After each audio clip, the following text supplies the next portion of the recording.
The Charles Adler Show starts now. Prime Minister Justin Trudeau and his wife Sophie Gregoire Trudeau separating. We'll talk about it in just a few moments with an old friend. Some of the feedback I'm getting on the program, people are asking, Chuck, do you only talk to old friends? Do you have choices about that? I don't only talk to old friends, but I prefer old friends. And yes, yeah, I will admit to you, it's one of the great perks and privileges of podcasting. I get to talk to who I want to talk to. And I'm like anybody else in this world, I like to talk to people I know. And it's a catch-up session today with Matt Gurney, because Matt, you and I haven't publicly talked in, I'd say, at least half a decade. About 5 years. Yeah. So I'll start with shifting fortunes of radio affiliations. Yeah, I'll start with the perfunctory Canadian apology. I often say Canadians over-apologize. Americans really criticize us for apologizing way too frequently, but it's just the polite, decent, generous, charitable people we are. So my apologies for going for 5 years without saying hi. Before we talk about the Trudeaus, and that's, of course, the lead story, I want to ask you about this Substack that you're doing, because everybody is saying really, really great things about it. You're no longer a staffer for the National Post, but you've got the line. So how'd you come up with the name, and what's it all about? We came up with the name when our first choice for a name turned out to be trademarked. That's as honest an answer as I can give. Oh my God. The idea behind the line came out of a conversation with myself and a few of my old National Post colleagues many, many years ago, a surprising number of years ago now, a whole pandemic ago, in fact. And we were looking at what was happening in the traditional print media landscape in particular, and we were realizing that all these trend lines end in the same place. You can worry about how long it may take to get there, but the final destination did not seem to be in any doubt.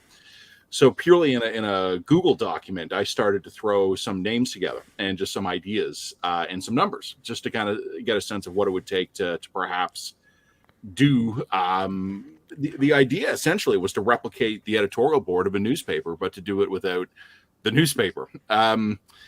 And our idea for a name for it, and it was what I called my Google document, was The Pivot. And the reason I wanted to call it The Pivot was because, as I think media people will get, media companies are always talking about pivoting to this thing or that thing. We're going to pivot to video. We're going to pivot to social. We're going to pivot to short form. We're going to pivot to long form. We're going to pivot to digital. And I was just tired of getting pivoted into business oblivion. So we thought we would call it The Pivot. But it turns out that was actually trademarked. So our lawyer came back to us and said, you guys need to come up with another name. And we went, I don't know, like The Line? And the lawyer said, yeah, sure, okay. And that's how we ended up with the name of our magazine. Very exciting story. But it was supposed to be called The Pivot. And I kind of wish it had been. Who's your major partner in The Line? It's a product of myself and Jen Gerson, who's based in Calgary. And in fact, a credit to Jen, she did the heavy lifting on it for the first year or so. I had other things going on, and she was saying to me during the pandemic, we should launch it. We should try it. Like, we've had this idea floating in a Google document for about 5 years by that point. Let's give it a shot. The technology, something like a Substack, had really matured in the 5 years since we'd first had the idea.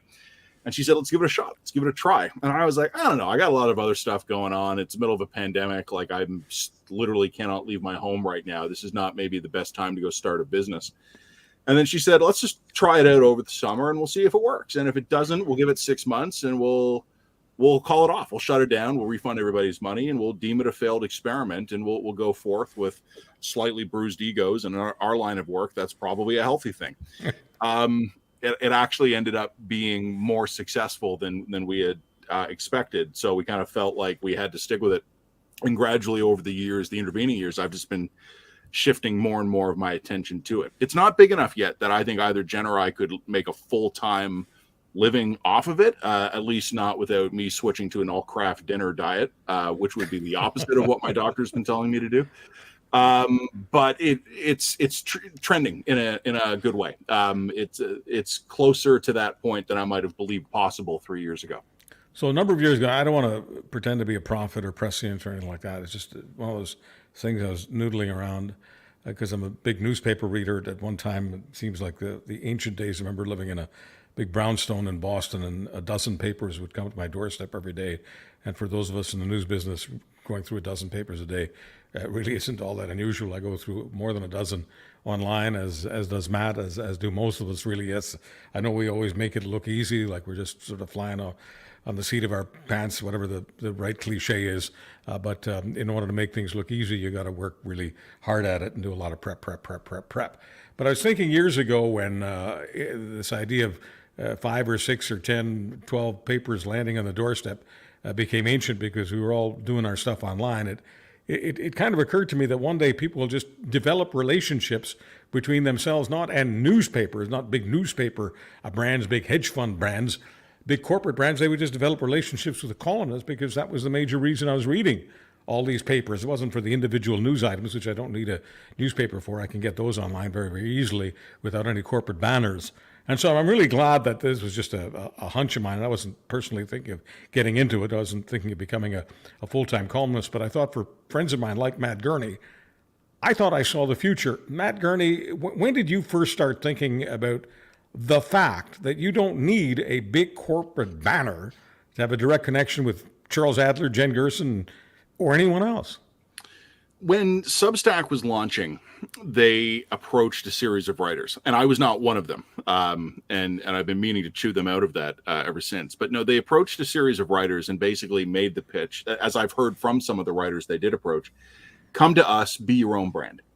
And one of the writers they did approach had told me about this and kind of had asked me, what do you think? And I told them honestly that very few writers in this country will be able to have enough diehard fans to sustain a full-time living. I said a bunch of us could probably carve out a part-time living, but I didn't think that any of us would be, with possible very few exceptions, would be popular enough to basically go to enough people and charge them, give me money and I will produce stuff. What Jen agreed with me on that, which is why a few years ago we started to think, let's just do it together. Where if you hate my guts, but you really like her, you might fork over some money to us every month anyway, you'll ignore me and you'll get all of her. And we've wanted to bring on other people, other perspective, other friends of ours. As you said at the beginning, friends are good. Friendship is nice for its own reasons, but it's also nice in business. And if we could add a bit of variety, we just thought that was an easier sales proposition. But I think to your question of when I began thinking about this, the first time, and it was around 2015 that we kind of came up with the idea of something like the pivot. The limits weren't writers, the limits were technical, and it was financial, which was I could put together a list of great writers. I had all the contacts in the Rolodex to do that. I didn't know how to pay them. I didn't know how to charge readers. I didn't know how to put up a paywall. I didn't know how to do kind of a mailing list management. I didn't know how to do payments processing. All of those technologies existed in 2015, but they were all different. And you kind of had to have someone who could be strong in all of those competencies, and I had precisely zero of them. The real difference in recent years, and there are other competitors to Substack, but I think Substack's kind of won the early branding war, where people will say, "Oh, it's like a Substack. Oh, it's like a Kleenex," or "Oh, it's like a Coke." Right? I think they've won the branding war on that one. They automated in one relatively user-friendly package almost all of that. So I don't need someone managing a news list. I don't need someone handling email blasts. I don't need someone managing credit cards or subscriber information. That stuff runs itself relatively smoothly in the background. And I don't need to worry about that. I can focus on the words.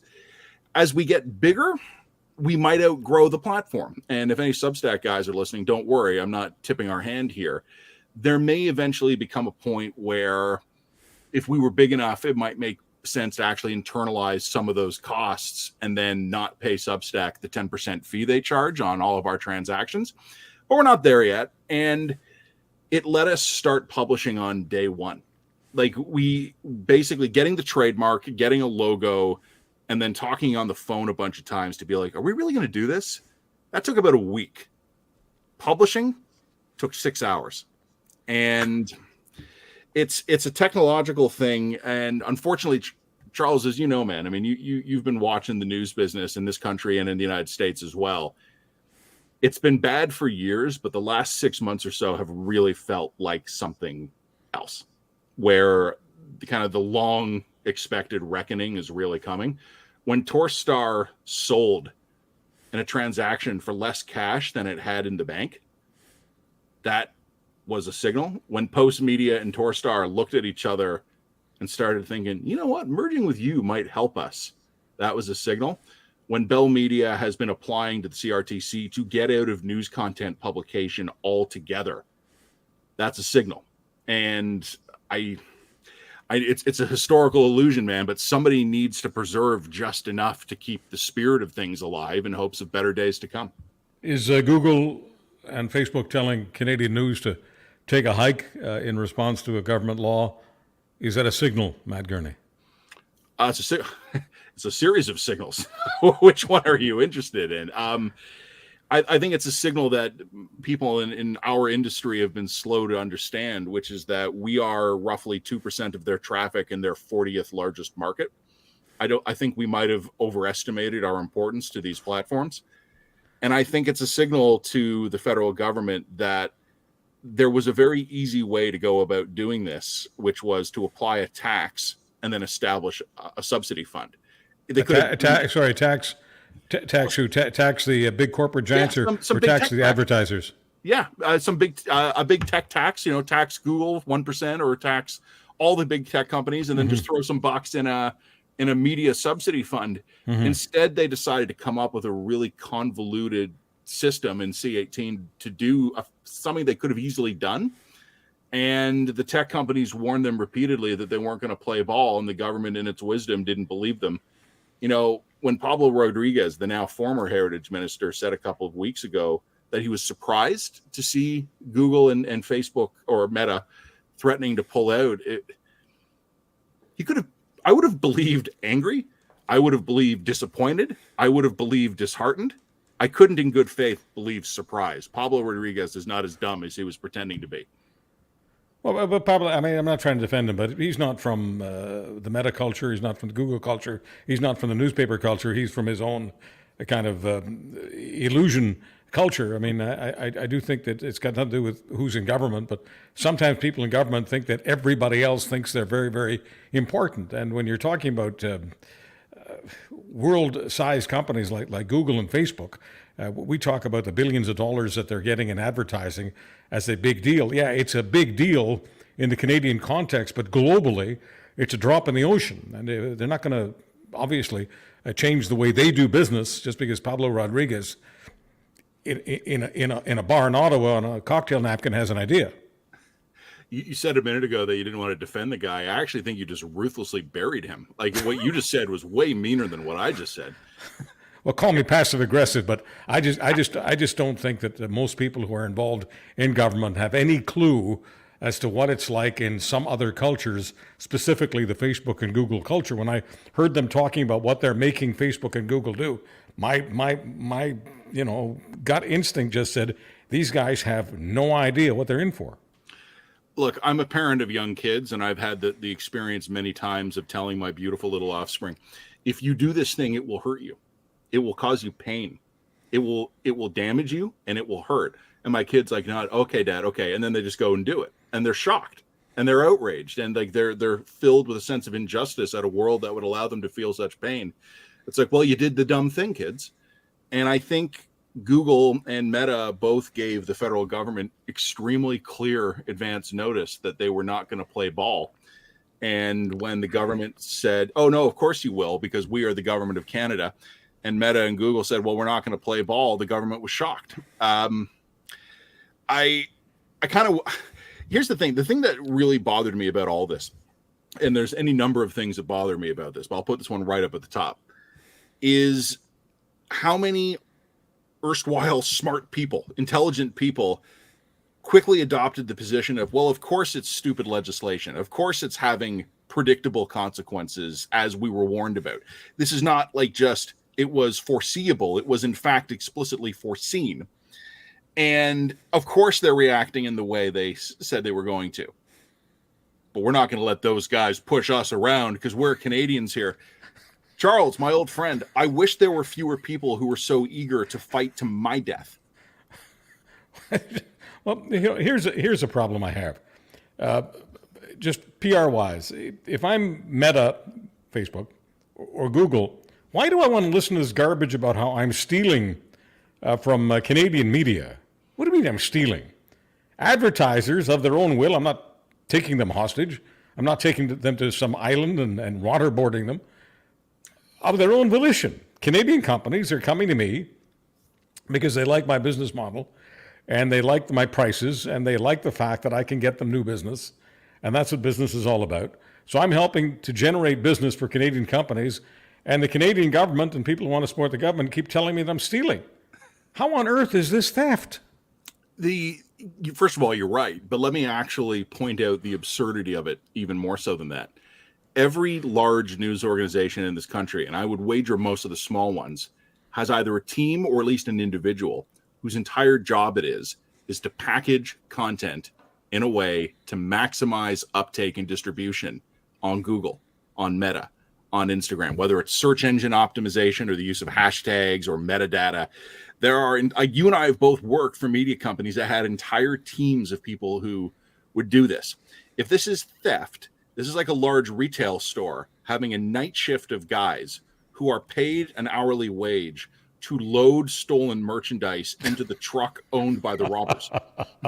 It's like, okay, from 9 to 7 o'clock, we're open and we're selling boots. But starting at around midnight until 6, the night crew guys come in and load up the trucks of the guys who were robbing us, and we pay them minimum wage and a little top up at Christmas to do it.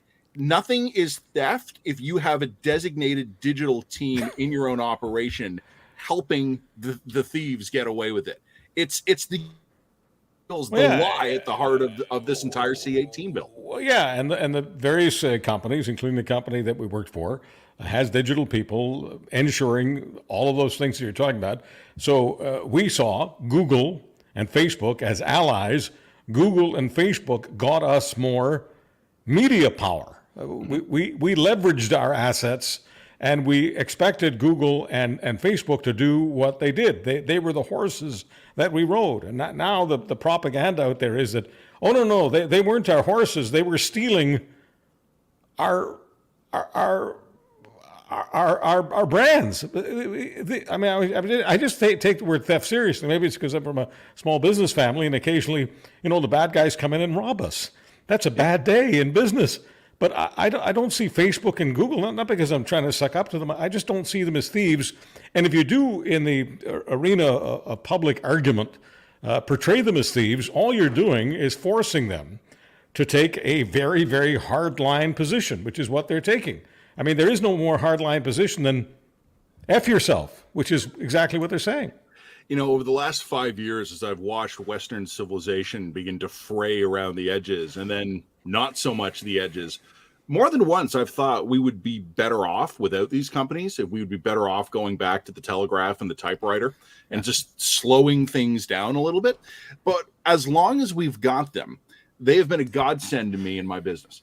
And I don't put them on a pedestal. They are amoral at best, immoral at worst. I am well aware of the danger that these guys pose, and I don't think the public is well aware of the danger. My oldest child is a girl, and she's almost 11 years old, and I live in fear of the body image damage that something like an Instagram or a TikTok is going to inflict on her. And I try to limit and control her access, and I know when I do that it's a futile effort. So I don't put these companies on a pedestal in any moral sense here, but on the issue of theft of my content, the more they steal my content, the better off I am. Calling that theft is patently absurd. They are, for me, free marketing. And in exchange, they gather data on my customers that they use to make other marketing decisions. This, to me, is almost all upside, or at least it was until about a month ago. So I promised the folks that we would get into the business that perhaps is none of our business, and that's the Trudeau's separating. First of all, are you surprised? Second of all, is it our business? And third of all, and I think the most important political question, does it have any impact on Justin Trudeau's decision to stay or not? I'm not surprised. I suspect that you, like me, had understood that there was something along these lines that was possible. Maybe not imminent, maybe not guaranteed, but possible. Reports and rumors about their marriage are not new. And the only thing that I find surprising about this is that this is about the fifth or sixth time since he's been prime minister, Mr. Trudeau's been prime minister, that there's been a panicked flurry of phone calls and emails that I've woken up to saying, today's the day, today's the day. And today actually was the day. So to the extent that I'm surprised, I may be surprised at that. Is it news? Yeah, it's news. The head of our government and the leader of a G7 country is going through in his personal life a terrible thing, and that's news. And the public has a right to know about that. Is it commentary? No, I don't think so. Like as a commentator, as an analyst, I don't have anything to say about this beyond that it sucks.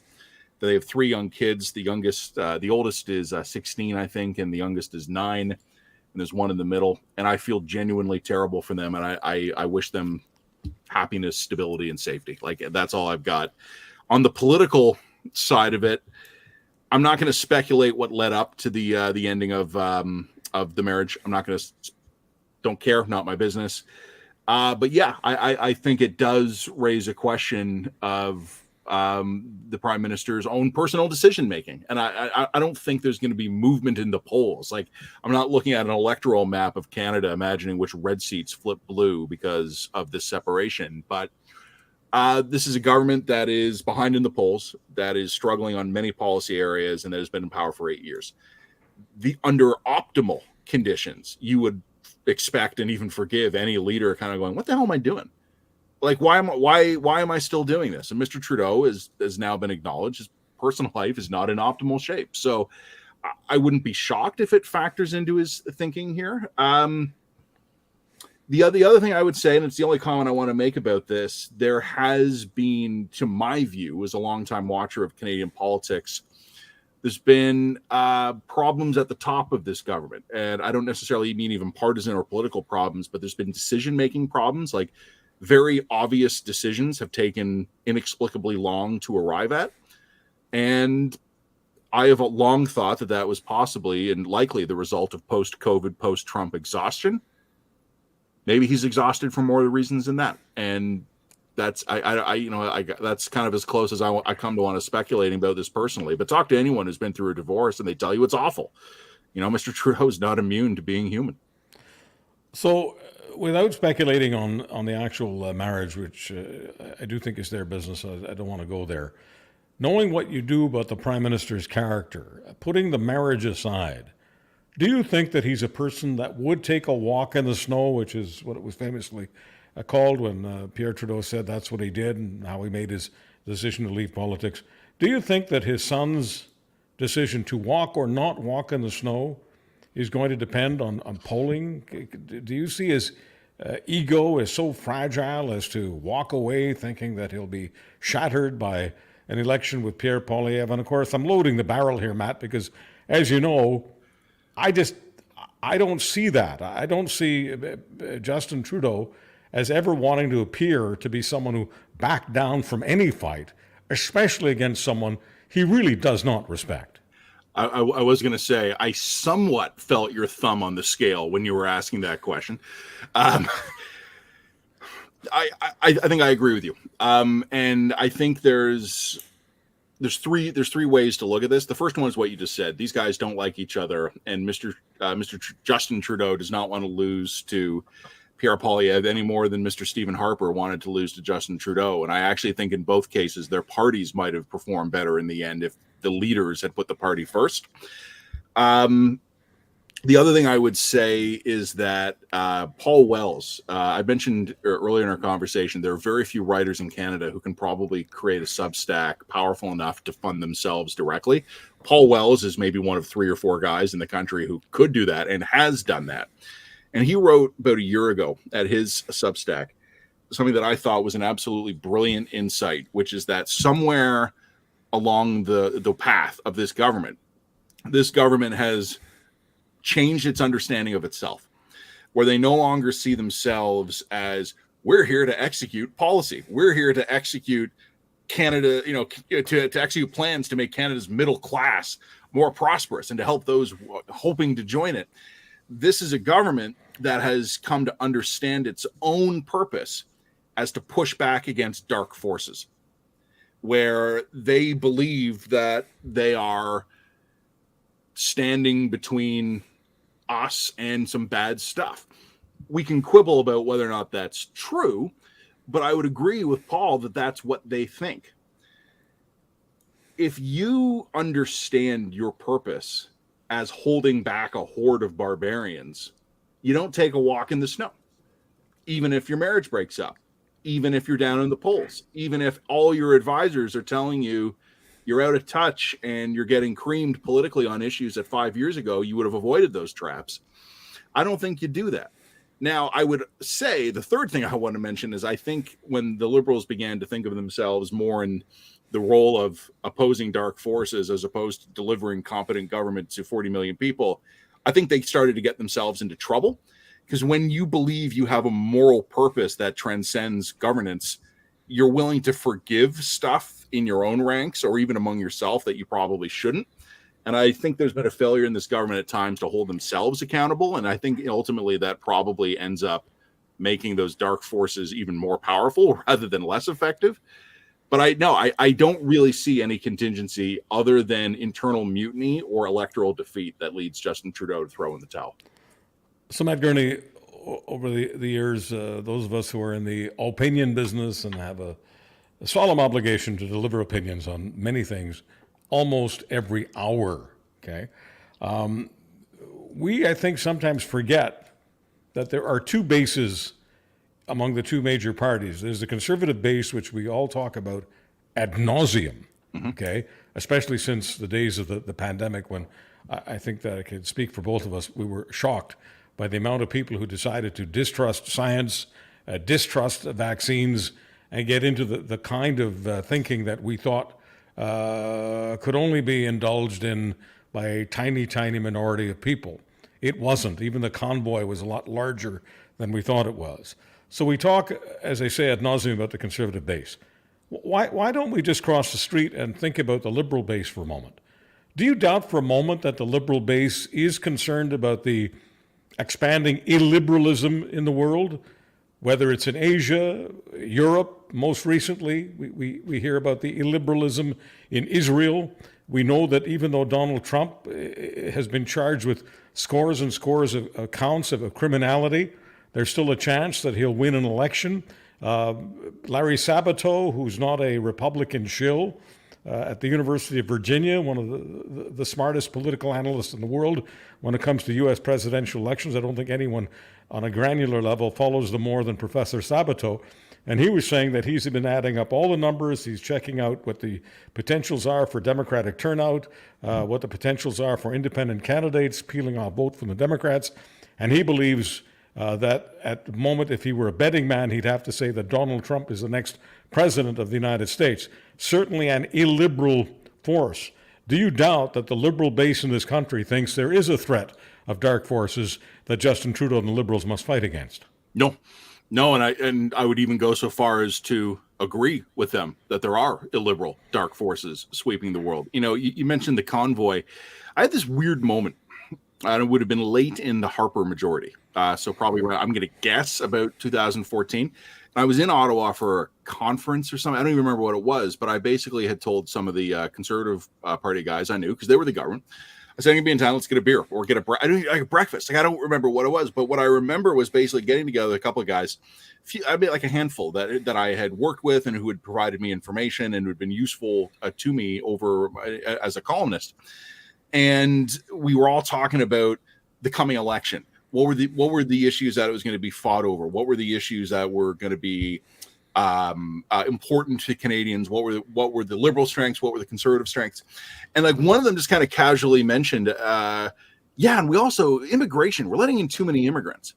And I remember there was kind of like this pause in the conversation where we kind of looked at him sort of in the same way if he had just sort of said, I think my cheese is sentient and it's talking with me. And we all looked at him and we kind of, yeah, okay. And then we just went back to the conversation. And I've actually thought back to that moment a lot because I think there was a failure to understand and I include myself in this, that there wasn't a conservative base in this country. There was a conservative coalition. And you had a bunch of guys and girls, of course, will be inclusive, all lumped together in this big tent conservative coalition who probably had a fairly finite list of things that everybody could agree on. And over his term in office, almost a decade, Stephen Harper probably executed on most of them. And by the end of that mandate, they didn't have a lot that unified them anymore that they could all agree on. They had to kind of discover what's like the next 30 things we would want to do if we were in office. And they found out that all these different groups under the big tent couldn't agree on what they should be. They all had different ideas. Some of them were very much kind of what I would consider to be my slice of conservatism, which is let's have a robust economy and an effective armed forces. And others are like, aren't doctors full of, well, I don't know if I'm allowed to swear on this podcast, but I think you know where I'm going with it. Yeah. You don't have to swear to make the point. Go ahead. So, like, how do you get those two guys together and be like, what do we run on next time, right? Like, and I think when we talk about the illiberalism sweeping the world, it's obviously happening. Like, and like, there are any number of metrics that by reputable third-party organizations that track the retreat of liberalism and of even democratic norms all over the world. So to the liberal base, they're 100% right to be alarmed at this. What they don't understand, and there's two things they don't understand. One of them is that the best way to combat raging illiberal populism, which I don't think is most of the Conservative Party even, but it's enough. It's enough right now to be screwing a lot of things up. The best way to fight that is through basic competency. You know, like if you're afraid of illiberal forces taking over, don't get thousands of Canadians lined up for months outside of passport offices. Don't have shortages of children's medicine. Don't like, and they're always quick to say, "Well, let me throw in a larger one here, Matt, because this is becoming really acute. Don't have a shortage of housing, millions, especially if it's important to bring in immigrants. Yep. The idea of bringing in 500,000 immigrants, but not making sure that you've got more than 200,000 new housing starts is politically, it's malpractice. It's the nicest way I can put it. I mean, the government, whether the Conservatives want to attack it or not as another Liberal program, the government will have to come in the next 18 months or so with some major program talking about not 1,000 here or 2,000 there, but hundreds of thousands of new housing starts to be able to say that it's absolutely committed to making sure that we can both bring in immigrants and make sure that people have food and shelter. And yes, there will have to be a way for the government to have a bit of a scolding of the major food giants as well, because they have done very, very well throughout the pandemic. Post-pandemic, they seem to want to make the same profit today. I don't blame them. Every company wants to make a buck. They want to make the same profit today that they were making during the pandemic. Yeah. And people at the grocery counters are saying, wait a minute, this isn't the supply chain. This is simply the capitalism chain, and someone has to have a chat with these boys. Yeah, and I think with housing and all these things, the conversation we probably need to have is your house goes up. Like, I own a home, and a detached home in Midtown Toronto. I'm getting richer every year by virtue of not having died. And as long as I continue to avoid death, I will become richer. There should probably be a conversation at some point whether or not that should be my priority, or whether or not being lynched by a mob full of landless pitchfork-wielding hooligans should be my priority. Because housing shortages destabilize societies. Not being able to afford food or provide basic medical care to your children destabilizes societies. So if the liberal base is worried about illiberalism on the right, and they should be, basic competence is the first answer I would offer. The second one, and this is where my liberal friends get annoyed with me, the liberals have played an illiberal game a time or two themselves. They have not lived up to the standards that they demand the conservatives would live up to here. I don't think they're as bad as some of what I see sweeping the much of the world right now. But you and I both know, Charles, that cabinet ministers in recent years have gotten up in front of Canadians and they've lied. And the guys who would tell us that, hey, we're here to fight online disinformation, so trust us with the internet, they lied. And they have whipped up innuendos. They've played dirty politics and they've played hardball. And I'm not saying this because I'm like born yesterday and virginal. Like, I understand that politics can be nasty and that elbows get up here. But I think if you're going to be appointing yourself the role of pushing back against dark forces, you need to be able to live up to your own stated ideals here. And when you have a guy, we've already picked on him, but when you have a guy like Pablo Rodriguez denying what's in Bill C-18, when you have a guy like the now recently demoted back into obscurity Marco Mendocino going through a 3-week process of, we're not banning hunting rifles, maybe we are, but we'll look into it. Okay, we are, but we didn't mean to okay, we mean to and we have to no, we're not going to do it. You don't get to put this guy on a pedestal in a leadership role and say, trust us. You've got to hold yourself to a high standard of virtue. Well, yeah, I mean, if you're going to fight dark forces, you have to be perceived as being competent to fight dark forces. And if you're not competent to figure out your rifle policy, then nobody's going to believe that you're going to put a sword through the heart of the dark forces. I mean, competence matters. There's occasionally you can see into the failings of people by basically seeing whether or not their stated concerns match their responses here, right? Yeah. One of the interesting things that I wrote about in a column, and I wrote out the line a few months ago after I read the Public Order Commission, spent 4 days reading that thing because that's how I party. One of the things that I realized looking at the incompetence of the response, federally, provincially, and municipally, was that if the convoy, and I said this in my column, if the convoy had actually been what many Canadians, including in government, told us it was, if it had actually been that big of a threat, given the ineffectiveness of our government response, we would be living in the Confederate Republic of Nazi Canada by now, because these guys would have just steamrollered Ottawa. 3,000 guys with like manageable logistics skills showed up and took on a federal government where ministers don't check their emails. And guess who won the first 3 weeks? If you are freaked out about a liberalism on the right, I'm not asking anything but like a good faith, determined effort to provide competency and effective leadership. And for even suggesting that, I will 100% be accused of being a shill of the right, peddling disinformation, and you will be accused of the same for having me on. Well, of course. Look, there are 3 things that people absolutely have to have, and if they don't, you're talking about destabilization earlier. People have to have jobs, right? Mm-hmm. They've got to have food, and they've got to have shelter. If 2 of those at the moment, the food and shelter business is not guaranteed, if people feel they have trouble securing both food and shelter, of course they're going to become somewhat destabilized, and of course they're going to be open to the dark messages. Here's my question.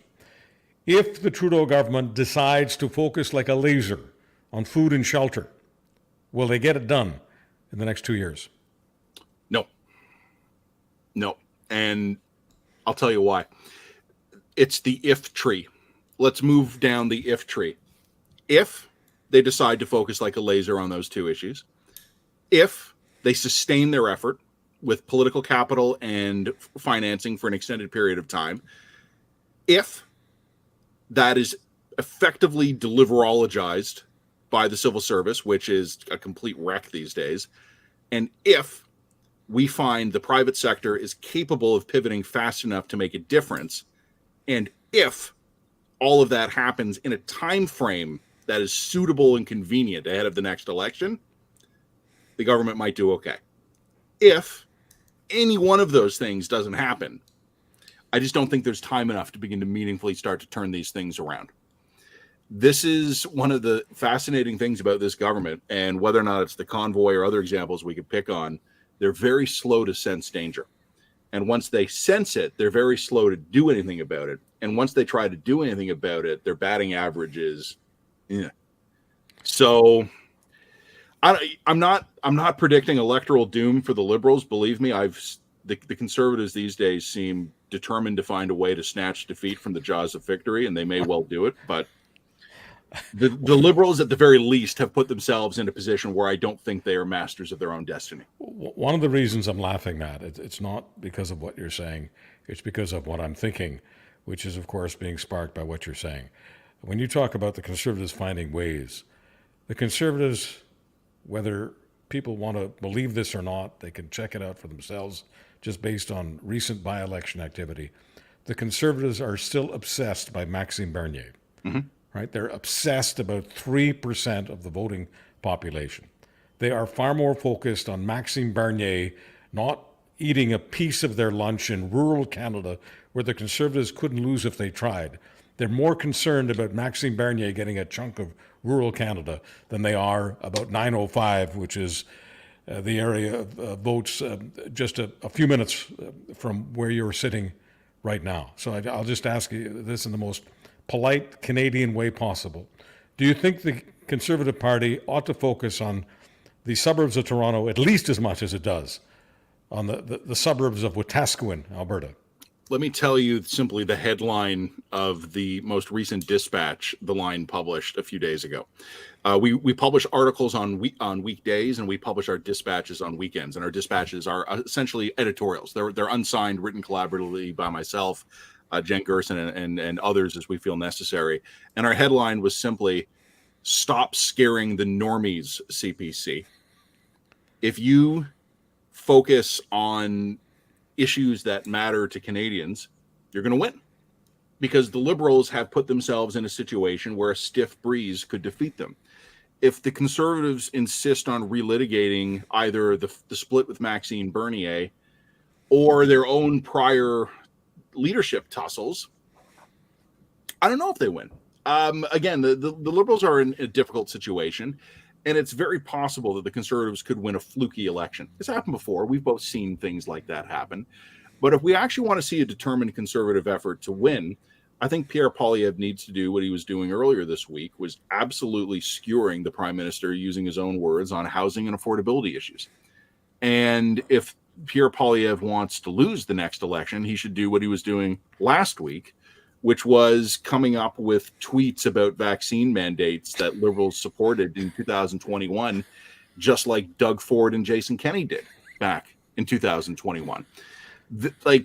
It seems to me, and this is probably worth a conversation on its own, but it seems to me most people want to memory hole the pandemic. It was that unpleasant thing that happened, and that will no longer be brought up in polite company.